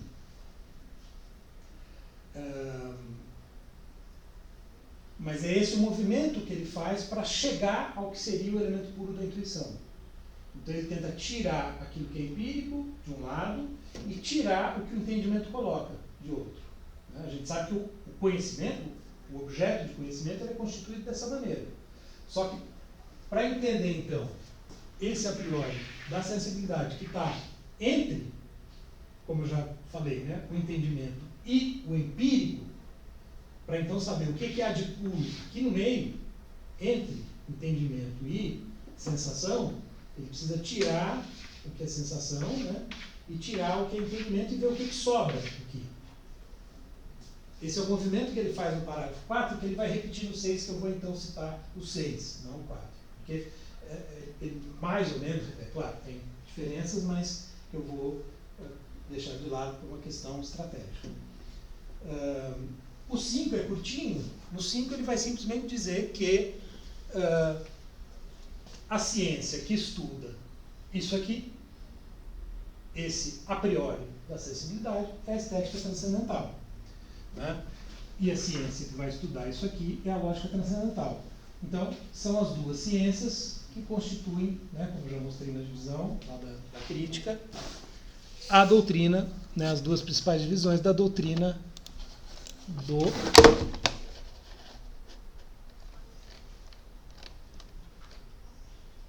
dos elementos. Estética transcendental, lógica transcendental. Tá? Bom, então, no 6º, ele vai apresentar, ele vai dizer, feito esse movimento, sobre espaço e tempo, eu vou ler o 6º. Antes de passar para o seguinte, que é onde ele vai falar da figura e da extensão. Bom, então ele diz, né, no último parágrafo, então conclui essa introdução, esse introito da estética transcendental. Assim, na estética transcendental, isolaremos a sensibilidade, retirando, primeiramente, tudo aquilo que o entendimento nela pensa por meio de seus conceitos, de modo que não sobre nada a não ser a intuição empírica. Então, tirei, por exemplo, a noção de carteira aqui. Né? O que quer que eu tenha colocado de conceito? Noção de carteira, noção de azul, noção de branco, né, das cores. Em seguida, separaremos ainda desta última, da intuição empírica, tudo aquilo que pertence à sensação, de modo que nada sobre a não ser a intuição pura e a mera forma dos fenômenos. A única coisa que a sensibilidade pode fornecer a priori. nesta investigação, que ele está começando, né, por isso ele está colocando no futuro, se verificará que há duas formas puras da intuição sensível, como princípios do conhecimento a priori, quais sejam o espaço e o tempo, com cuja consideração nos ocuparemos agora. Tá? Então esse foi o movimento que ele fez. Isolou ali, isolou aqui, para ver o que sobra no meio. E ele já está adiantando, mas dizendo que isso será verificado em seguida, né? Ou seja, os parágrafos seguintes com relação ao espaço e a seção seguinte com relação ao tempo tratarão, digamos, de mostrar por que é assim, quer dizer, realizar esse movimento, né, de maneira mais clara, né, através de uma exposição que ele vai desenvolver. Mas ele já anunciou o resultado de antemão. Vamos chegar a espaço e tempo, vamos verificar que são elas as formas puras. Só uma coisa interessante aqui, rapidamente, uma menção, né, vocês têm uma nota, quando Kant fala de estética, aqui pela primeira vez, em que ele se refere ao fato de que isso estava começando a acontecer. Né? Costuma-se dizer que o Baumgarten, que é um livro que o Kant lia, você estava naquela exposição do Pedro, em que ele mostrou lá um livro do Baumgarten todo anotado pelo Kant, né? O Baumgarten foi um dos primeiros, pelo menos na Alemanha, a usar a palavra estética para se referir, ou como diz o Kant, para denotar aquilo que os outros denominam crítica do gosto, né? O domínio da arte. Na base disso, há uma esperança frustrada que o brilhante analista Baumgarten abraçou, de submeter o julgamento crítico do belo a princípios racionais e elevar as regras do mesmo à condição de ciência. Mas essa tentativa é vã. Ou seja, aqui tem ainda uma certa ambiguidade na continuação da nota, mas aqui parece claro que para o Kant seria impossível uma análise transcendental, uma filosofia, uma abordagem transcendental do juízo estético. Por isso que eu falei para vocês, o juízo prático, a filosofia moral já está em mente quando Kant está escrevendo a crítica da razão pura. Mas a crítica da faculdade de julgar, onde vai aparecer e vai ser analisado o juízo estético, ainda não está na cabeça dele. Ele ainda não acha possível, pelo que essa nota indica. Né? Então isso vai ser uma mudança que vai acontecer, segundo os estudiosos mostram, já relativamente perto de 1790, lá para 1788, mais ou menos. 89 é que o Kant então resolve fazer uma crítica do gosto, a princípio. Depois acaba virando a crítica da faculdade de julgar, incorporando o juízo teleológico, isso a gente vai ver depois. Tá? Mas é interessante porque a gente associa a palavra estética a uma área da filosofia que estuda a arte, né? Que em alguma medida se confunde com a filosofia da arte, quer dizer, então é aquela parte da filosofia que estuda o fenômeno estético, a arte, né? As artes, e assim por diante. Né? E o próprio Kant virá a utilizar o termo estético para falar do juízo estético como o juízo sobre o belo. Né? Mas aqui ele está usando, né, a noção de estética num sentido diferente, que está relacionado à sensibilidade. O que não deixa de ter relação com, né, com a estética no sentido da filosofia da arte, etc., porque ela vai lidar sempre com, né, a sensação que os objetos produzem em nós, mas aí um tipo de sensação diferente, que é a sensação de belo, por exemplo, ou a sensação de sublime, que é um outro sentimento que o Kant vai analisar na faculdade de julgar. Bom, passemos então para o espaço, item 2, o parágrafo 2, exposição metafísica do conceito. Então, como eu disse, primeiro ele faz a distinção entre os sentidos externo e externo, distinção tempo-espaço. Né? Então, eu vou ler um trecho aqui desse primeiro parágrafo, porque ele é importante justamente para diferenciar esses dois componentes da estética que a gente vai analisar. Né? Por meio do sentido externo, uma propriedade, né, entre parênteses, uma propriedade de nossa mente, de novo, né, nós nos representamos os objetos como fora de nós e todos eles no espaço.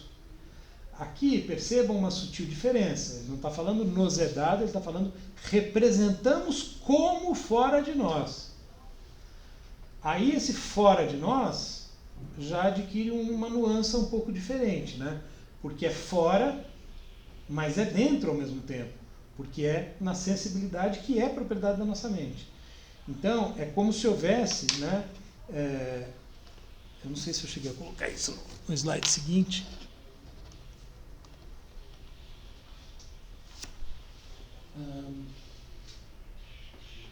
É como se houvesse, digamos, né, não está aqui, mas é como se houvesse, né, um dentro, um fora e um fora do fora, que seria a coisa em si. Tá? Então esse fora ele ainda está em alguma medida dentro, porque o espaço e o tempo são formas da sensibilidade. Né? Tem muita discussão que fala sobre esses dois níveis do fora de nós. Né?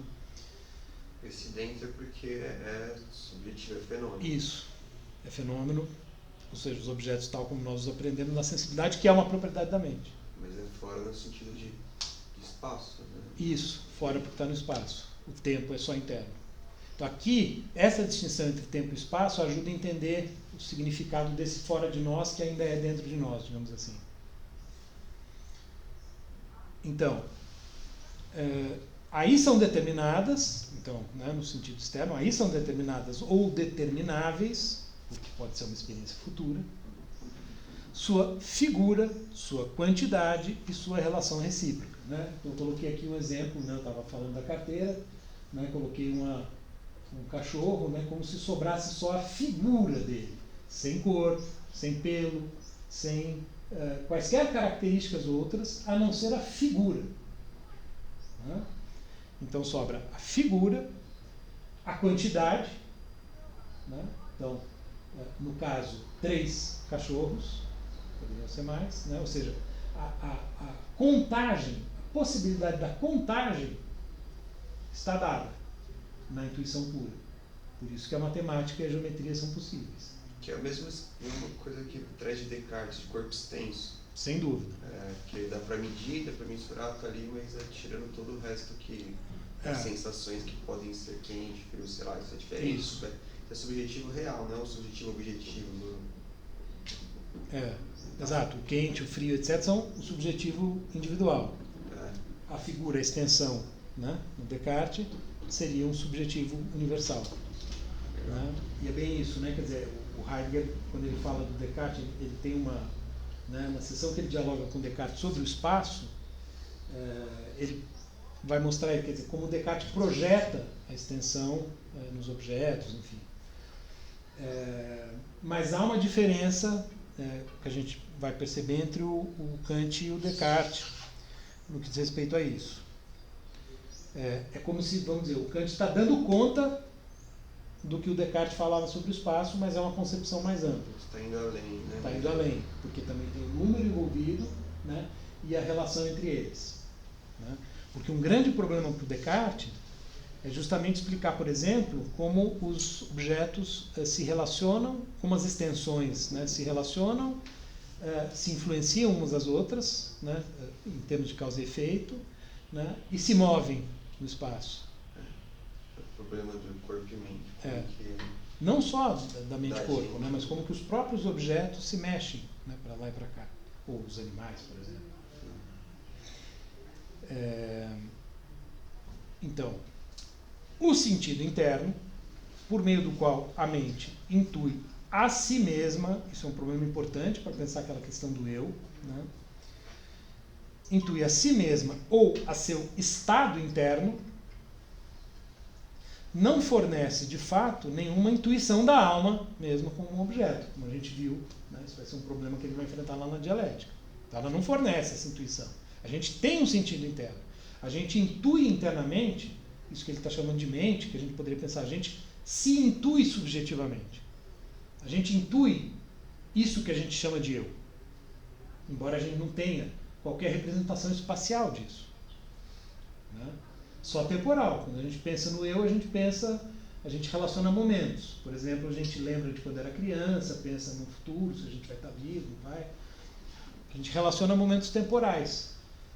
A gente não tem uma intuição empírica disso que a gente chama de eu. A gente tem uma intuição empírica do corpo. Mas quando eu olho para o meu braço, toco o meu braço, ele não se confunde com esse lugar de onde eu estou olhando para ele. Essa é uma questão e tanto, né? para a filosofia da mente, para a neurociência. Hoje em dia tem toda uma discussão sobre isso, não resolvida, né? Inclusive tem defensores da autonomia, digamos assim, da experiência subjetiva, o Thomas Nagel, por exemplo, né? Que é um autor importante nessa discussão. Enfim, né? Essa experiência subjetiva, né?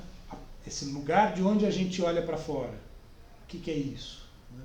Que experiência é essa que a gente tem? Bom, porque a gente está reconhecendo que tem uma experiência, tem uma intuição, só que é uma intuição puramente temporal, ela não é espacial, porque, né, isso aqui a gente não tem como dizer onde está.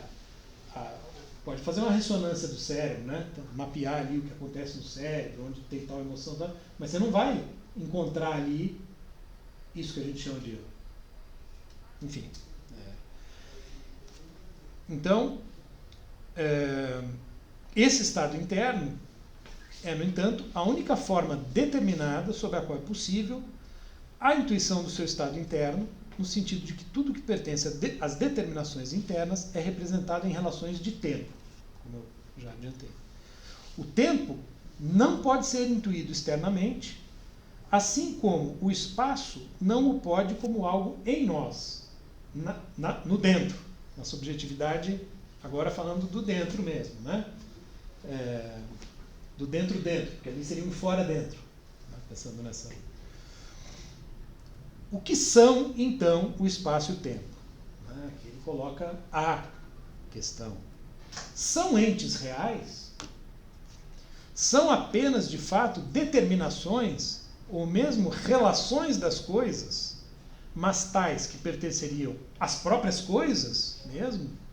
As próprias coisas, mesmo que não fossem intuídas?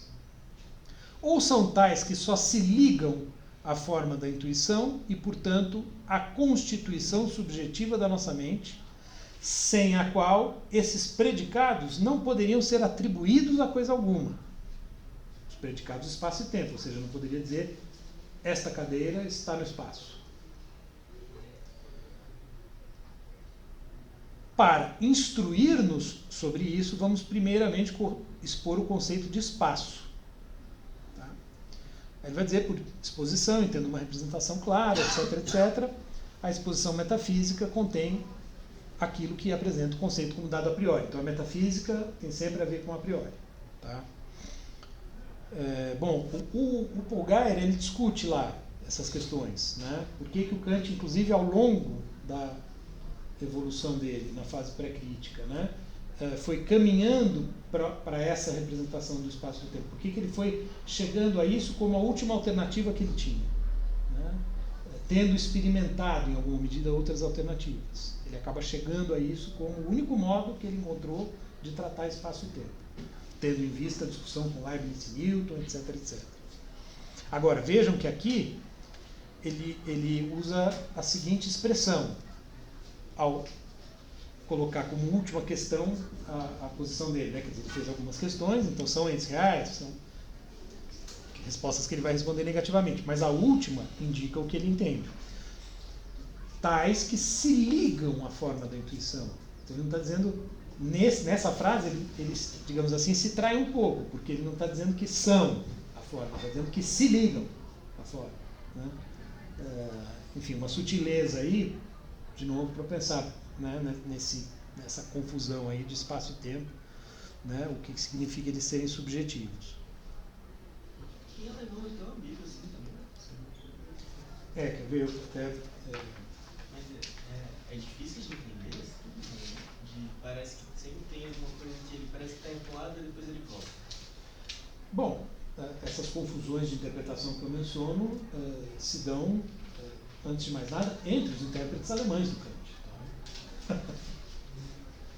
Não é só da tradução. Veja,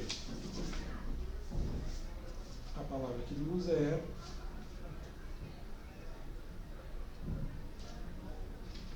oder sind sie solche, die nur an der Form der Anschauung allein haften. Ou seja, esse haften, eu não trouxe o inglês aqui, talvez admita outra tradução, mas seja como for, é um verbo que vai ou ligar, ou aproximar, quer dizer, ele está colocando em relação intuição e forma, né? Espaço e tempo e forma da intuição. Se prendem, talvez, né? Tais que se prendem à forma da intuição, né? Ele não está simplesmente falando são, tem um verbo aí, mas sem dúvida as ambiguidades estão no alemão. Claro que eventualmente a tradução pode reforçar a ambiguidade ou diminuir, né? É que o próprio vocabulário já é meio ambíguo, né? Sim. Deixa eu mexer aqui. Eu vou acelerar um pouquinho.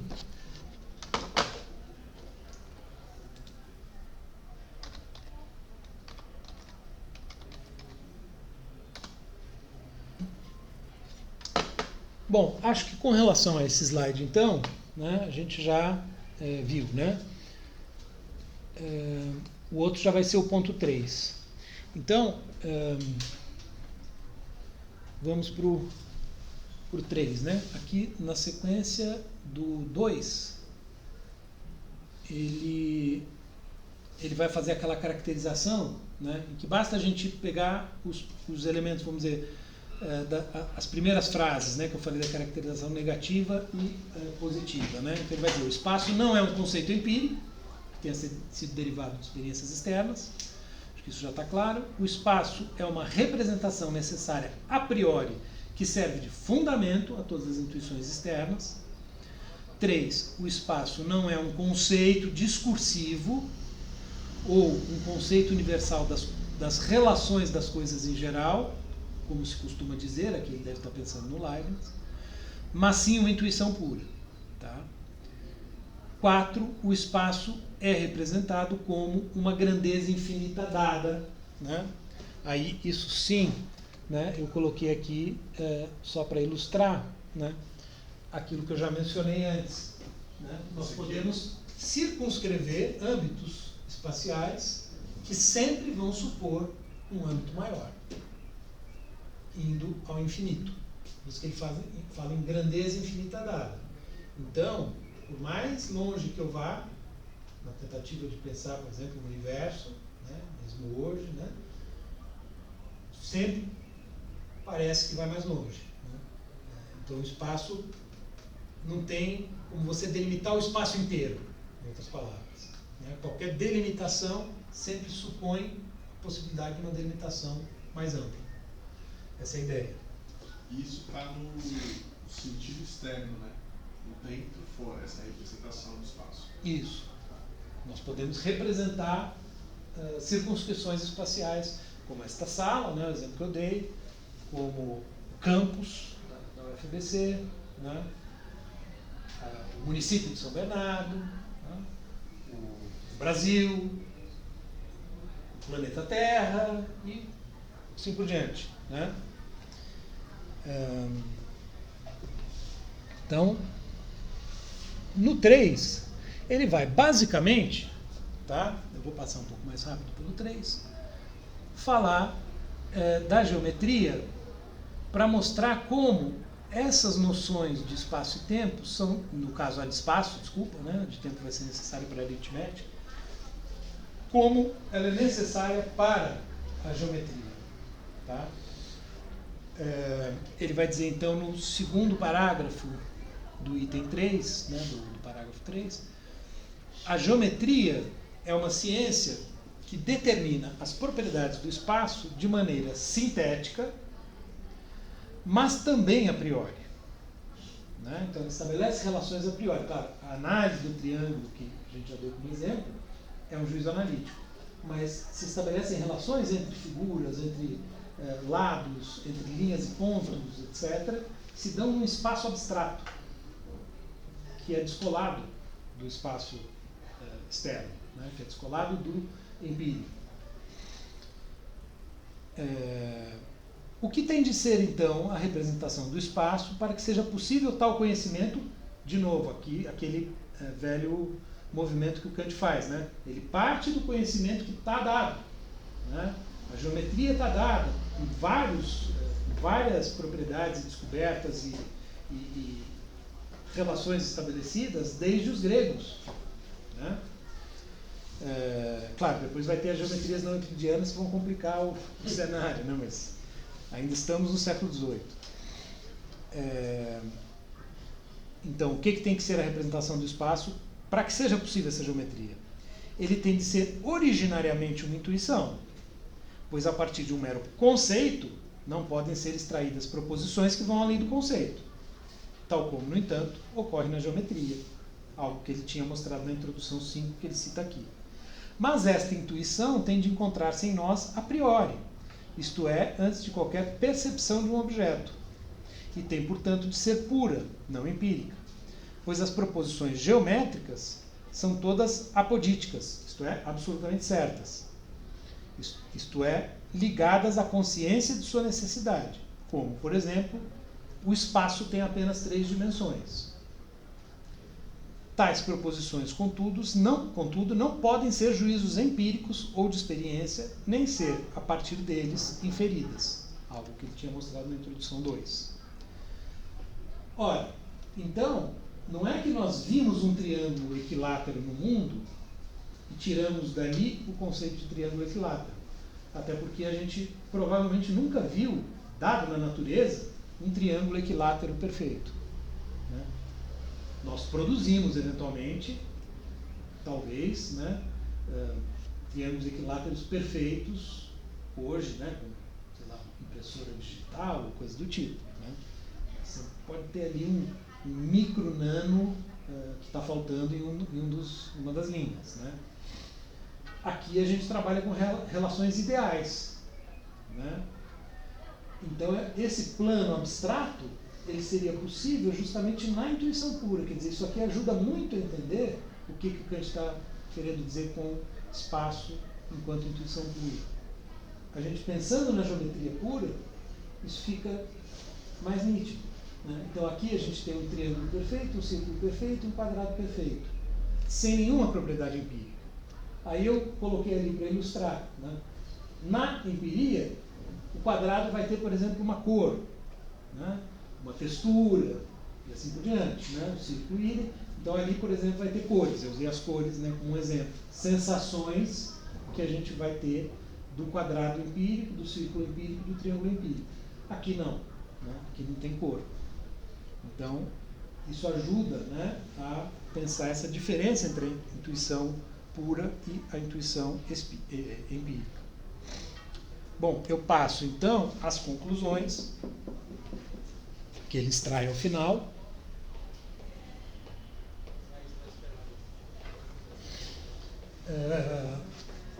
Fazendo aí um slide um pouco mais complexo, mas que eu vou explicar. Bom, como eu tinha proposto a divisão, né, então no primeiro parágrafo, que é o item A, ele vai reforçar a ideia de que o espaço não diz respeito às coisas em si mesmas, tá? Portanto, né, o em si está fora da espacialidade. O espaço é subjetivo, ele vai dizer no B, né? Então, de novo reforçando aquela ideia, né, do fora de nós que é dentro de nós. E no terceiro parágrafo, ele vai extrair alguns desdobramentos.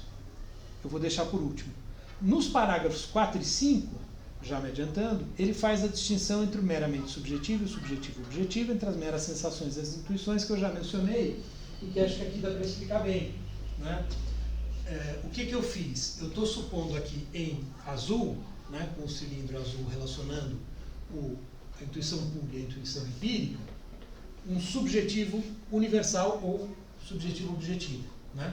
Ou seja, há um âmbito aqui de relação entre a intuição pura e a intuição empírica que é válida para todos nós. Mas há âmbitos que, por um lado, claro, fazem parte daqui, porque nós somos capazes dessas intuições corretas, digamos assim, mas tem elemento subjetivo individual, né? Então, por exemplo, né, às vezes eu sinto a temperatura como quente e alguém pode sentir como frio, né? Eu posso ter uma sensação agradável quando olho para isso, você pode ter uma sensação desagradável, né? E muitos outros tipos de sensação que vão variar de indivíduo para indivíduo. Então, essa relação entre a dimensão pura da intuição e a intuição empírica, ela pode variar de sujeito para sujeito, de indivíduo para indivíduo. Né? Então, tem aspectos variáveis, e aqui a gente poderia imaginar, né, um monte, né, de círculos se juntando aí, mas tendo um que é comum a todos eles, que seria esse do subjetivo universal, que é o que permite, por exemplo, não só a geometria pura, mas a geometria aplicada. Né? Uma vez que a gente aplique e produza, por exemplo, móveis com formato quadrado, circular, retangular e assim por diante. Tá? Bom. Mas nesse sentido, esse objetivo universal, ele é aquilo que ele tirou da intuição que é comum a todos, que ele tirou... Ele tirou as sensações. Tirou as sensações e aquilo, ok, aquilo é universal. Mas o conhecimento verdadeiro, a ciência, ele ao mesmo tempo, ele tem uma validade que se propõe como universal da nossa perspectiva e que não é uma mera opinião de belo ou feio ou sensação pura. Não. Em que lugar está? Então, bom, primeiro que supõe a ação do entendimento. Mesmo a geometria pura, ela necessita da intuição pura para se configurar. Eu coloquei para 9h50 para ficar atento ao horário, porque daqui a pouco a professora Paula já está aí. Então, fica apressado. Porque outro dia eu esqueci casaco, carregador.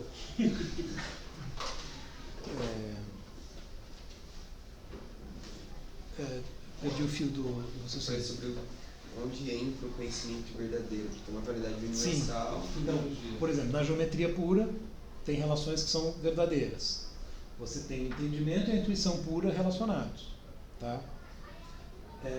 Há necessidade de universalidade que estão conectados à dimensão da experiência possível.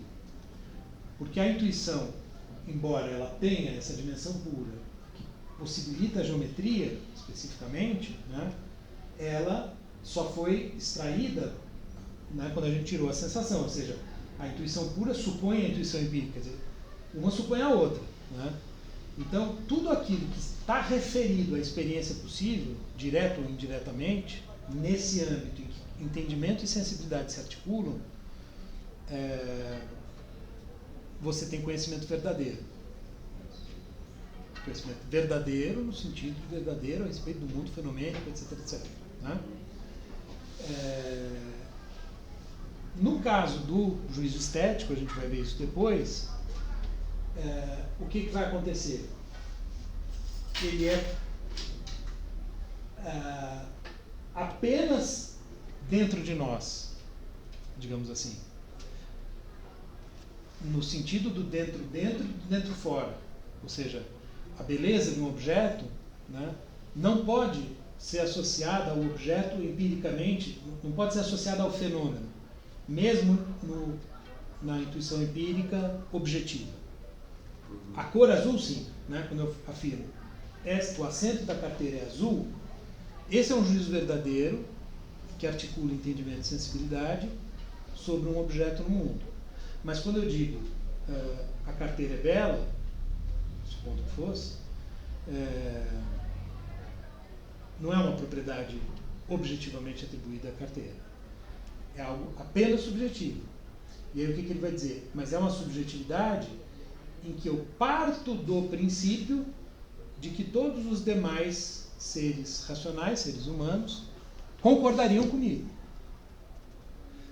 Não necessariamente concordarão, porque eles podem não ter a educação artística necessária para reconhecer um objeto como belo, por exemplo. Hoje em dia, então, pensando na arte contemporânea, né, tem certas coisas que você tem que ter muita educação estética para achar o negócio bonito, né? Enfim, fazendo uma... Mas a gente vai ver melhor depois isso, tá? Mas há uma diferença. Bom, o terceiro, então, parágrafo, o que eu vou ler e encerrar com a leitura, só extraindo uma coisa ou outra, né, enquanto a Paula não chega. nós só podemos, portanto, falar de espaço de entes extensos, como Descartes dizia, etc., do ponto de vista de um ser humano. Né? Isso eu acho importante grifar, porque o Kant está sempre falando de sujeito transcendental, subjetividade, razão, etc. O Cassirer, num determinado momento do livro dele, se perguntando, mas o que é, afinal, essa subjetividade? Subjetividade é razão, ponto. Como se isso resolvesse o problema. A meu ver, não resolve. Né? Mas ele foge desse tipo de pergunta. Né? Porque isso cria possibilidades em várias direções. Inclusive de ver um certo psicologismo no Kant, que é uma coisa que todo mundo quer evitar, os neocantianos e os fenomenólogos na época, final do século XIX, principalmente. Né? Mas, claro, o Kant está supondo aí a dimensão universal, mas ele está dizendo, do ponto de vista de um ser humano, se saímos da única condição subjetiva sobre a qual podemos receber a intuição externa, isto é, tal como podemos ser afetados pelos objetos, então a representação do espaço não significa absolutamente nada. Tá? Quer dizer, se nós saímos ou tentamos sair abstratamente do ser humano, da perspectiva humana, o espaço não significa nada. Porque ele só pode significar do interior da nossa perspectiva. Aliás, no limite, qualquer coisa só pode significar do interior da nossa perspectiva. Não há significado se não há ser humano. Né? Só que assim vai aparecer no Heidegger. Não tem mundo sem Dasein. Ora, claro que tinha mundo antes do ser humano. Né? Mas não tem mundo com significado de mundo. Né? Quer dizer, o significado, né, é o ser humano que atribui.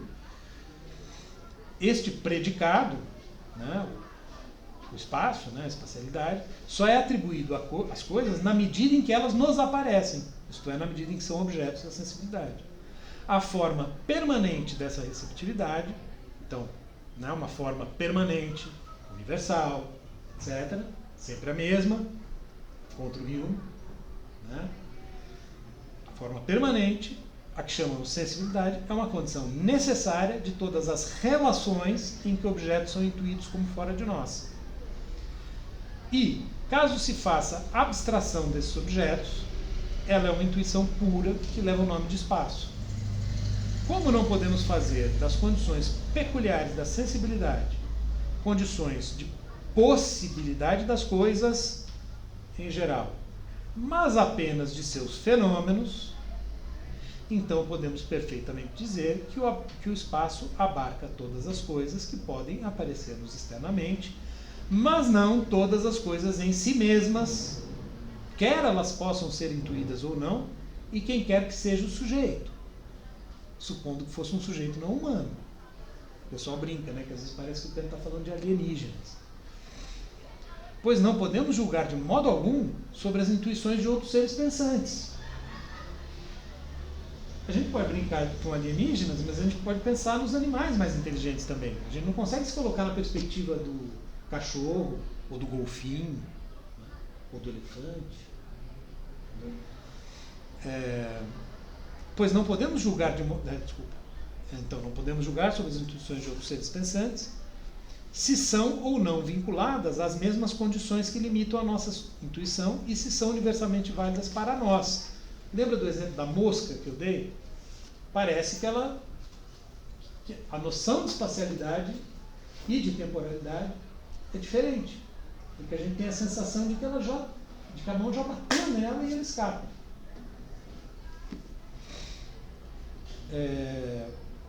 Se acrescentamos a limitação de um juízo ao conceito de sujeito, o juízo vale então incondicionalmente. Por que a limitação de um juízo? Porque o juízo ele vai limitar, em relação àquilo que está no espaço, o que eu quero circunscrever. Então, por exemplo, esta cadeira é azul, esta lousa é verde.